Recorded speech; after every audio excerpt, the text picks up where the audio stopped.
I wanted to take a few minutes to talk about the health benefits of sourdough bread and why all bread is definitely not created equal, why all gluten is not created equal. There's a lot of stuff that most people don't know about that I think is very eye-opening once you kind of get into it and understand why this stuff is out there, why you see gluten-free everywhere and so much gluten intolerance in our modern world.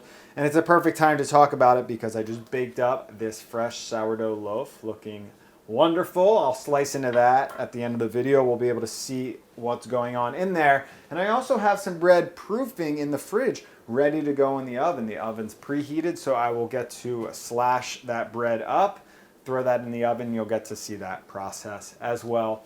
But let's chat about bread. Let's chat about gluten. Let's chat about flour, because all of these components go into the reason why bread today is in the place it's at today. And the truth is, a lot of people avoid bread. They see, the word gluten, or they hear that gluten's bad, and they're just like, I don't want to eat bread. Or they've eaten a lot of bread and it doesn't make them feel great. And I totally understand that, because not all bread, again, is created equal. Especially in this modern world, there's so many reasons why the bread you're potentially eating, that most likely you're eating, the bread that I ate for my whole life, is not making you feel good and is maybe making you gluten intolerant. It's not that you are necessarily gluten intolerant, it's that you're intolerant to some bread, some gluten. And of course, there's celiac disease. That's a whole different ball game. I'm just talking generally about gluten intolerance, and I'm not a doctor here. I'm just telling you from my experience what has helped me and why I can consume a lot of bread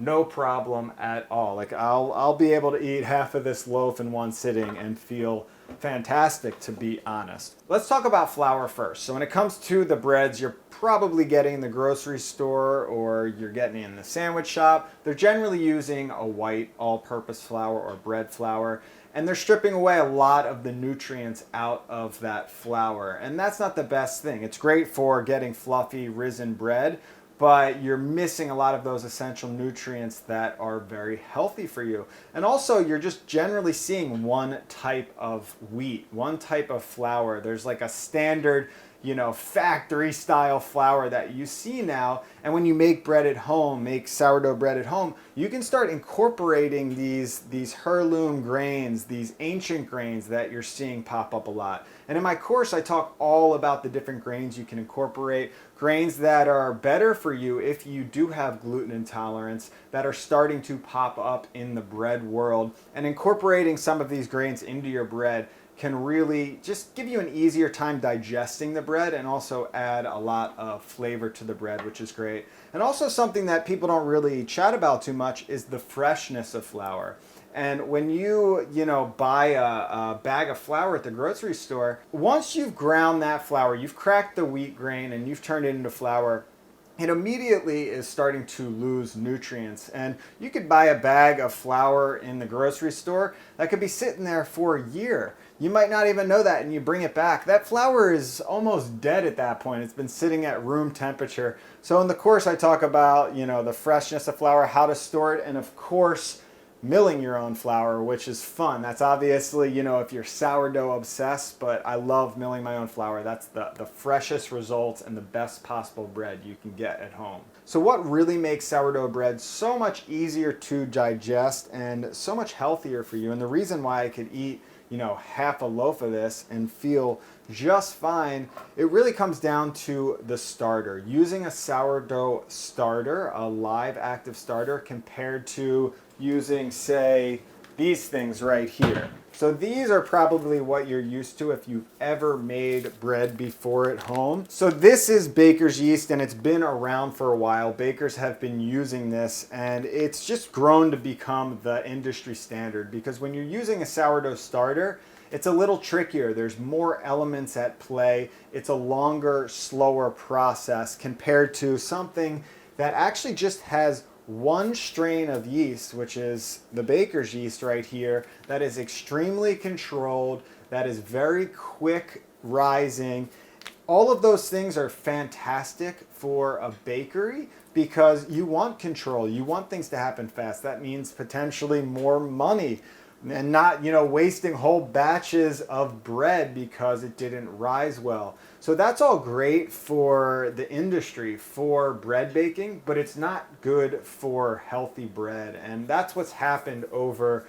I would say, the last century. As baker's yeast became so popular, people started getting away from sourdough bread, not really thinking about the health effects of using this type of yeast. But now people are starting to realize that the natural way of making bread, using a sourdough starter, is really where it's at if you want healthy, digestible bread, because you're using a natural colony of yeast and bacteria that you're collecting in the sourdough starter, which I have an entire section on that in my bread course, Sourdough U. And there are hundreds of different strains of bacteria and yeast in that starter, which are all helping with the fermentation and the rising of your bread compared to one yeast strain in this right here.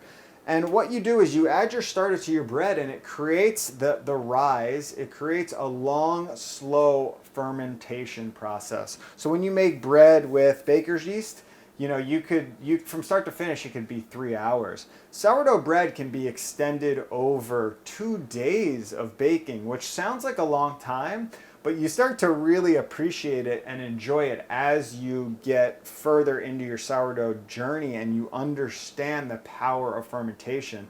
Because what fermentation is doing is really breaking down those glutens, digesting them, and giving you a much easier time digesting it yourself. The way I like to explain it is that the fermentation and the starter and the yeast and the bacteria, that's doing a lot of the digestion for you rather than you doing it all yourself. It's like a pre-digestion process that is really unlocking a lot of the health benefits out of wheat. And it's the reason why I personally think we're living in a gluten intolerant world today. It's crazy. People just avoid bread, and believe me, I got to the point where I was like, you know what? I've had enough of this stuff. It just does not make me feel good. It's the bread I grew up on. And then I started eating sourdough bread, and good Lord, I'm not even kidding. I bake a loaf and I slice into this thing, and oh wow, that's crispy. And I eat half a loaf thinking, like, I still have flashbacks thinking that it's gonna screw me up, it's gonna weigh me down, it's gonna make me feel tired. But it actually just gives me fantastic energy. Look at the crumb on that. So fluffy. That is beautiful right there. And this one is special because I used einkorn flour, which I talk about in Sourdough U, the bread baking course, which is one of the most easily digestible flours out there. It's actually one of the original forms of grain. So you can start incorporating flours like that into your bread. I'm gonna let that sit for a second, and I'm gonna whip out this right here. Check this out, proofing bread. That's what your bread looks like. That has sat in the fridge, and that has fermented and proofed for 12 to actually 14 hours overnight. And that long, slow fermentation process, not only is that rising your bread, but it's making your bread taste much better. The slow, it's like a low and slow on your meat. It just brings out more flavors and more bacteria and more yeast and all of these good things that are just really going to increase the flavor. So we are going to take this parchment paper, which makes it very easy to transport, pop our bread out. Look at that beauty. Of course, I'm not going to go into detail here. This is all covered in the course in detail with multiple camera angles. But I like just kind of wiping off some of that excess flour. That's a beautiful loaf right here. And then I'm going to take out my Dutch oven from the oven right now that's been preheating. Lift the lid to make some designs. This is one of my favorite parts when you're actually scoring your bread. So I'm just going to give it a slice over here. Let's see, slice into there. And we'll cover all of this in detail, of course, in sourdough U. And then I like giving it just a few little slash marks, and this almost represents the wheat. It looks like a little wheat that you would get your bread from. All right. Now we're going to pop this in here.